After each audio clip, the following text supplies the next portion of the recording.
ახლა უკვე დროა საქმიანი დილის ეთერში სამუშაოს მაძებლებისათვის თუ უკვე საქმიანი ენტერპრენერებისათვის განსაკუთრებით საინტერესო რჩევები და რეკომენდაციები მოვისმინოთ და ჩვენ ტრადიციული პარტნიორები წარმოგვიდგენენ მას. სტუდიაში შემოგვიერთდნენ ანი ნავდარაშვილი, HR Hub-ის დამფუძნებელი და ანი გზირიშვილი, ასევე HR Hub-ის დამფუძნებელი, სტუმრებს კი თავად წარგვიდგენენ. მოგესალმებით. ანა, მადლობა წარდგენისთვის. დღეს HR Hub-ის რუბრიკის დებიუტია. ჩვენ კი წამყვანების ამპულაში პირველად წავდექით მაყურებლის წინაშე. რუბრიკაში გავაშუქებთ დასაქმების ამბებს. ვისაუბრებთ ყველაზე მოთხოვნადი ვაკანსიების შესახებ და შეგახედებთ HR-ის შიდა სამზარეულოში. დღეს კი ერთ-ერთ ყველაზე აქტუალურ თემას შევეხებით. ვინ გინდა რომ გამოხვიდე? ეს კითხვა ალბათ ყველა ჩვენგანისთვის დაუსვამთ ბავშვობაში. როგორ ირჩევენ პროფესიებს საქართველოში, რომელია ყველაზე მოთხოვნადი ფაკულტეტები და რა როლი აქვს ოჯახს პროფესიის არჩევისას? ამ თემებზე სასაუბროთ სტუდიაში მოვიწვიეთ საქართველოს უნივერსიტეტის რექტორი ბატონი კონსტანტინე თოფურია და ფსიქოლოგი ზურაბ მხეიძე. დიდი მადლობა სტუდიაში მობრძანებისთვის. ბატონო კონსტანტინე, პირველ რიგში მინდა აღვნიშნო, რომ სწორედ საქართველოს უნივერსიტეტი არის ჩვენი რუბრიკის მხარდამჭერი და ვიმედოვნებთ რომ ნაყოფიერი თანამშრომლობა გამოგვივა და საინტერესო ინფორმაციებს მივაწვით ტელემაყურებელს. ახლა თქვენთან მექნება ესეთი შეკითხვა, საინტერესოა რა ვითარებაა საქართველოს უნივერსიტეტში და რომელ პროფესიებზეა ყველაზე დიდი მოთხოვნა? ტრადიციულად მოთხოვნა ყოველთვის არის სამართალზე, ბიზნეს ადმინისტრირებაზე, საერთაშორისო ურთიერთობებზე, ფსიქოლოგიაზე, ასე შემდეგ, IT-ზე, კომპიუტერულ მეცნიერებებზე.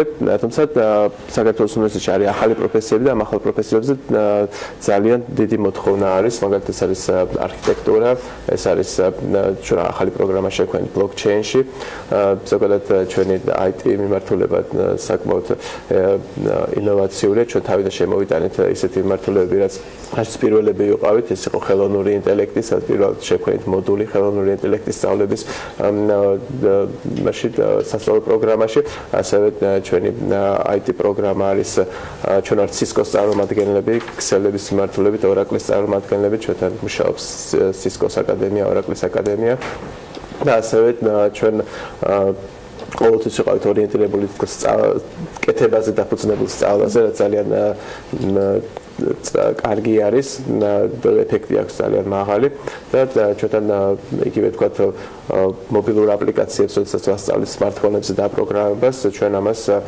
კომპანია Lemondus-თან ერთად ვახორციელებთ და ძალიან ბევრი ასეთი რამ არის ჩვენთან, ამიტომ ეს პროგრამაც IT ძალიან პოპულარულია და ამაში დასაქმება ძალიან მაღალია ზოგადად. დიახ. ბატონ კონსტანტინე, როგორც ვიცით, საქართველოს უნივერსიტეტის კურსდამთავრებულების 93% დასაქმებულია და რამდენად აკეთებთ აქცენტს იმაზე, რომ ყავდეთ პრაქტიკოსი ლექტორები და გქონდეთ პრაქტიკული სწავლება უნივერსიტეტში. აი ხა სწორედ მაგაზე საუბრობდი პრაქტიკულ სწავლებაზე და მის მნიშვნელობაზე. ზოგადად 93% დასაქმებულია, მაგრამ ჩვენთვის განსაკუთრებით საამაყო ისაა, რომ ჩვენი სტუდენტები ხდებიან დამსაქმებლები. ჩვენ უკვე რამდენიმე გუნდი ყავს, რომელსაც სტარტაპ საქართველოს მოიგეს. ჩვენთან არის სტარტაპ აქსელერატორი, მუშაობს სტარტაპ ჩვენი UG სტარტაპი და ჩვენ არა მარტო ბიზნეს ადმინისტრების სტუდენტებს, არამედ ნებისმიერ მიმართულების სტუდენტებს აქვთ საშუალება იქ რომ საკუთარი ბიზნესის შექმნან, გაიარონ აქსელერაცია და მერე მიიღონ დაფინანსება. არის როგორც საუნივერსიტეტო დაფინანსება, ასე ჩვენ მათ ვაკავშირებთ სხვა ინვესტორებთან და გარდა ამისა შეუძლია სტარტაპ საქართველოს მიიღოთ მონაწილეობა. გარდა ამისა ზოგადად მთელი ჩვენი სწავლება არის რატომ არის ერთ მაღალი მაჩვენებელი დასაქმების, იმიტომ რა თქმა უნდა მთელი სწავლება არის პრაქტიკაზე დაფუძნებული. გარდა იმისა, სასწავლო პროგრამები დგება იმის მიხედვით, თუ რა მოთხოვნა არის დასაქმების ბაზარზე, გარდა ამისა ასწავლია პრაქტიკოსი ლექტორები, თვითონ სწავლების დროს მიმდინარეობს ყველანაირი პრაქტიკა. თქვათ სამართლის მიმართულებით არის ჩვენთან კლინიკა, სამართლის კლინიკა, სადაც სტუდენტები უფასოდ ემსახურებიან მოქალაქეებს და მათ სამართლებრივ პრობლემებს წყვიტავენ. სხვადასხვა ახლა გამოვიყენებ მას ვიტყვი, რომ ჩვენმა სამართლის ჯგუფმა ვერამდენიმე ჯერ სხვადასხვა ჯგუფმა სხვადასხვა მიიღო გაიმარჯვა საერთაშორისო სამართლის ტურნირებზე, შეჯიბრებზე. პირველად იყო ჰონკონგში მერვე ადგილზე გავეთ, მაგრამ ეს იმიტომ ჰონკონგელ გუნდს შეხვდით მერვე ადგილზე და იმათ გაამარჯვებინეს. თუმცა პარიზში უკვე მესამე ადგილზე გავიდა საქართველოს უნივერსიტეტი და ათენში ახლა მეორე ადგილზე გავიდა. მოუგეთ ამერიკის და ინგლისის და ევროპის ძალიან ცნობილ უნივერსიტეტებს, ყველაზე წამყვან უნივერსიტეტებს მსოფლიოში. ძალიან კარგი და სასიამოვნოა. მადლობა. ახლა შეკითხვით გადავალ ბატონ ზურასთან. ბატონ ზურა, მოგესალმებით.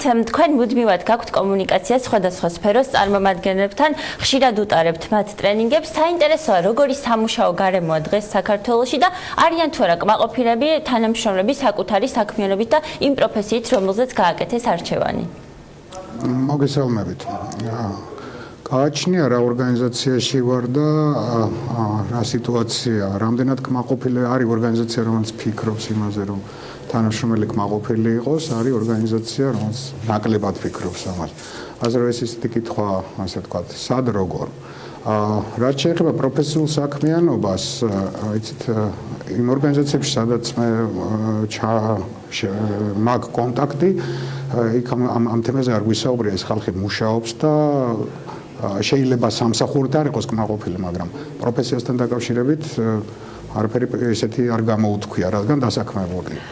საინტერესოა თქვენი აზრი, რა განაპირობებს გავლენას, როდესაც ვირჩევთ პროფესიას, ან რაზე აკეთებენ აქცენტს? ეს არის, თქვათ, დასაქმების დიდი შესაძლებლობა, მაღალი ანაზღაურება, პრესტიჟულობა თუ უბრალოდ საქმისადმი სიყვარული? რაც შემოთვალეთ, პრინციპში ყველა ფაქტორს აქვს მნიშვნელობა, უბრალოდ ორიენტირდება ადამიანი პროფესიის არჩევისას, სადაც ხედავს წარმატებულობას, ასე ვთქვათ. თუ მაგალითად ოჯახში რომელიმე მშობელი გარკვეული პროფესიის წარმატებულია, ის შეიძლება გახდეს ამ ტრადიციის გამგრძელებელი. დანარჩენი თუ ესეთი სიტუაცია არ არის და რამ განსხვავებულ პროფესიას ირჩევს, გარემოში რაც არის მოცემულობა, რაზედაც მიუთითებენ, რომ ეს არის წარმატების მიღწევის საშუალება, იმაზე ორიენტირდება და ამიტომ იცვლება ხოლმე სხვადასხვა პერიოდში, სხვადასხვა რაღაცა შემოდის მოდაში, მაგალითად ძალიან ძველად სამედიცინო იყო სფერო მოდაში, შემდეგ საერთაშორისო ურთიერთობები, შემდეგ ბიზნეს ადმინისტრირება. პრინციპში რასაც თვითონ ტელევიზიები აწვდიან, ვინ არიან წარმატებული და როგორი ადამიანები, სხვათა შორის დიდი გავლენა აქვს პროფესიის არჩევაში. ახლა თქვენ თვითონ დაუფიქრდით, რას აწვდიან ჩვენი ტელევიზიები და ვინ გამოდიან იქ როგორც წარმატებულები, ვის აჩვენებენ, ხო? ან ბიზნესია და შესაბამისად რა ვიცი, ახლა გასაუბრებებზე ძალიან კომისიაში ვარ და ამდენი ბიზნეს ადმინისტრირება დამთავრებული სტუდენტი, მე მგონი სოფლიოში ამდენი ბიზნესი არ არის, რომ ამის ადმინისტრირება მოხდეს. ამ ხრივ არის აქცენტები დასვა. არ არის ნაჩვენები, მაგალითად, თქვათ, მე არ მინახია, არ მახსენდება ყოველ შემთხვევაში, რომ წარმატებული ინჟინერი იყოს. ზუსტად აქ დეფიციტი აქვს სახელმწიფოსაც და ასე ვთქვათ, ქვეყანასაც. ანუ რასაც ხედავს და სადაც ფიქრობს, რომ წარმატებული იქნება, იმ პროფესიას ირჩევს. აი თქვენ ახსენეთ, რომ მაგალითად წარმატებული ინჟინერის არ გახსენდებათ, რომ აქტიურად შუქდებოდეს. აი თქვენ როგორ ხედავთ აღნიშნული პრობლემის გადაჭრის გზას, მაგალითად დამსაქმებლები ხშირ შემთხვევაში სანთლით ეძებენ ინჟინრებს და ტექნიკური მიმართულების პერსონალს. აი როგორ ფიქრობთ, გამოსავალი სად არის? ანუ რა უნდა გაკეთდეს ამ მიმართულებით? ბევრი რამის გაკეთება შეიძლება, ჯერ დამსაქმებელი შეიძლება თვითონ შევიდეს, თქვა ისე უმაღლეს სასწავლებლებში, ან ასე თქვა სკოლებში და დააინტერესოს ეს თავისი პროფესიით, ხო? ახლა ტელევიზიებს ვერ ვაიძულებთ. ტელევიზიას მაგალითად ესეთი ის იყო ერთი რამდენიმე წლის წინ გიადვალზე გააკეთეს გადაცემა, როგორც წარმატებულ ფიზიკოსზე და ნახეთ სტატისტიკა, იმ წელს ფიზიკის ფაკულტეტზე საგრძნობლად არის მომატებული ჩამბარებელთა რიცხვი. ესე იგი, მე რომ შემთხვევით გამოვიდათ, იმიტომ რომ ამაზე ტელევიზიები არ ფიქრობთ. ჩვენ ვხედავთ პოლიტიკოსებს, ბიზნესს და კიდე რაღაცა შოუს წარმომადგენლებს, აი სამი რაღაცა, რაც ტელევიზიაში მუდმივად, ასე ვთქვათ, მუდმივად ტელევიზია აჩვენებს. შესაბამისად, ტელევიზია აი აქ ქმნის ორიენტირებს, სამწუხაროდ, მხოლოდ აი აქ ქმნის ორიენტირებს და სხვა ინფორმაცია ნაკლებად ხელმისაწვდომია ადამიანებს. რაც შეეხება პრაგმატულ გადაწყვეტილებებს, მე ვამბობ, აი აბიტურიენტობის პერიოდში ეს ტენდენციები უკვე გამოჩნდა. მაგალითად, ძალიან ბევრი ჩემ გარშემო სწავლობს ისეთ ენებს, რომელიც უფრო პრაგმატულია, მე გულისხმობ არა ინგლისურს, არამედ თქვათ ჩინურს, კორეულს. აი ახლა რა ტენდენციებსაც ხედავ. ეს ნიშნავს, რომ მათ დაიწყეს მორგება გარკვეული პრაგმატიზმით ჩადეს პროფესიის არჩევაში და ეს კაი ნიშანია. დიახ, გეთახვებით. მნიშვნელოვანია მოხდეს იმ პროფესიების პოპულარიზაცია, რომელზეც ცნობადობა შედარებით ნაკლებია, თუმცა დამსაქმებლის მოთხოვნაა ძალიან მაღალი.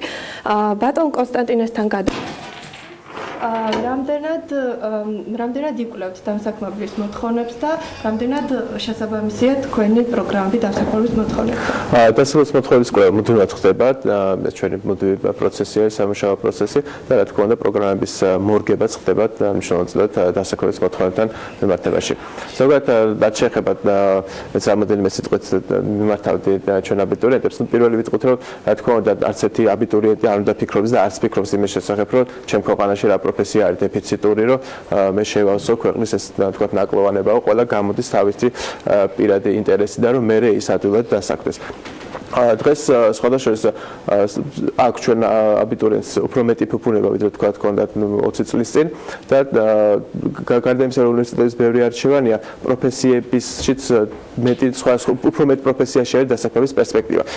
რაღაცა იყო დრო როდესაც თუ არ ქონდა რაღაც ზოგადი ცოდნა ზოგადად თქვა სამართალში ან ენები ან რაღაც ისეთი თუ არ იცოდით მაშინ ძალიან ძნელი იყო გეპოვა შენი ინტერესის მიხედვით და სამუშაო ადგილი. ახლა შეიძლება ძალიან ბევრი ჩვენ ეკონომიკა ცოტა გაიზარდა, უფრო მეტი მიმართულებით სამსახურები არის შესაძლებელი, უფრო ვიწრო მიმართულებით სამსახურებია შესაძლებელი. და ამიტომ მე ვეტყოდით ყველა აბიტურიენტს, რომ არც არავის არა, ალბათ მაგაითვალისწინო რაღაც ხოცებს შეიძლება, მაგრამ თავარი რითაც უნდა იხელმძღვანელონ ეს არის მათი პირადი ინტერესი, სად ხედავენ საკუთარ თავს, რა ინტერესებს და ისინი ჭიაქვთ. მე უკვე სხვა დანარჩენი. და წარმატება, ხეთ ყველა ძალიან ბევრ პროფესიაშია დღეს შესაძლებელი რომ ადამიანმა მიაღწიოს წარმატებას, არ არის ამის აუცილებელი მარტო იურისტი იყო ან ინგლისურის ცოდნა.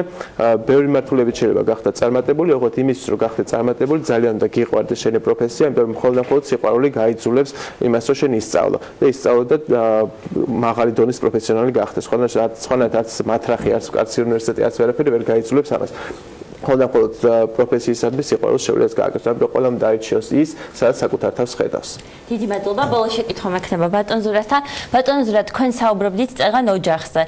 მოგეხსენებათ, ხშირ შემთხვევაში პროფესიას ადამიანები აკეთებენ ოჯახის დაჟინებული მოთხოვნის შესაბამისად. მაგალითად, ადამიანს სურს გახდეს მსახიობი, თუმცა აბარებს იურიდიულზე. აი კიდევ ერთხელ რომ ვისაუბროთ, რა გავლენა აქვს ოჯახს პროფესიის არჩევისას და აქვე აი რას ურჩევდით მოზარდებს, რომ არ მოექცნენ ოჯახის გავლენის ქვეშ, მაშინ როცა ფინანსურად არიან დამოკიდებული ოჯახზე და მათ არ შეუძლიათ რომ თავად დააფინანსონ საკუთარი სწავლა განათლება. რა რჩევებს მისცემდით მათ? გაითვალისწინონ, მოусმინონ თუ მაინც და მაინც იმ მიმართულებით სწავლიდნენ, რომელიც მათ თავად სურთ? ეცეთ რა ადამიანის სოციალური ასე ვთქვათ არსება და ის ყველა ვარიანტში ვიღაცის გავლენის ქვეშ იქნება და მე რა ურჩი ახლა ოჯახის გავლენის ქვეშ არ მოეკეცით და სხვისი გავლენის ქვეშ მოეკეცით, მე კი არ იქნება სწორი. აქ პირიქით ოჯახს უნდა ურჩიო, რომ ოჯახი ამ შემთხვევაში ანუ რადგანაც ითვლება კი არა ესეა, რომ მშობლებს მეტი გამოცდილება აქვს, შეუძლია მათ შეთავაზონ ან ვთქვათ გარკვეულ პროფესიებზე მიცენ ის ინფორმაცია რაც აქვს, მაგრამ არჩევანი უნდა გააკეთოს თვითონ აბიტურიენტმა და რატო უნდა გააკეთოს არჩევანი? იმიტომ რომ აქედანვე უნდა მიეჩვიოს პასუხისგებლობის აღებას თავის ქცევაზე. ჩვენ თუ ჩავერევით, ჩვენ თუ ვეთქვით სად ჩააბაროს, ჩვენ თუ გავაკეთებთ ისე, ხო, ის აქედანვე ვაფუჭებთ და მას როგორც პიროვნებას ვერ ჩამოვაყალიბებთ. ეხლა რაც შეეხება იმას, თქვა პროფესია აირჩია არასწორად და შეეშალა. ეხლა საერთოდ არ არის ეგ პრობლემა, ხო? ჩააბარა დაუშვათ ბაკალავრიატზე, აღმოაჩინა რომ შეცდა, შეუძლია მაგისტრატურაში სხვაგან გადავიდეს, ან პროფესია გამოიცვალოს, არც ერთი ცოდნა არ არის ზედმეტი ზოგადად განვითარებისთვის ადამიანის ჩამოყალიბება. ამიტომ ეს ძალიან საშიში რომ რაღაცა შეცდომა დაუშვა, მე აღმოაჩინოს რომ შეცდომა დაუშვა და ეს პროფესია მისი არ არის პრობლემური. ბატონ ზურა, ძალიან დიდი მადლობა სამწუხაროდ ჩვენი საეთერო დრო მოიწურა. ძალიან დიდი მადლობა ბატონ კონსტანტინე, ბატონ ზურა სტუდიაში სტუმრობისთვის. ჩვენ ამ თემას აუცილებლად განვავრცობთ შემდეგ რუბრიკებში და მაყურებელს დავამშვიდობებით და საქმიან და წარმატებულ სამუშაო კვირას გისურვებთ. ასე ვასრულებთ დღევანდელ საქმიან ეთერს. დარწმუნებული რომ ბევრ საინტერესო რჩევას მომავალში კიდევ არაერთხელ მოვისმენთ. მადლობა ანინა ავდარაშვილს და ანი გზირიშვილს HR Hub-ის დამფუძნებლებს საინტერესო რჩევებისათვის და ინფორმაციებისათვის.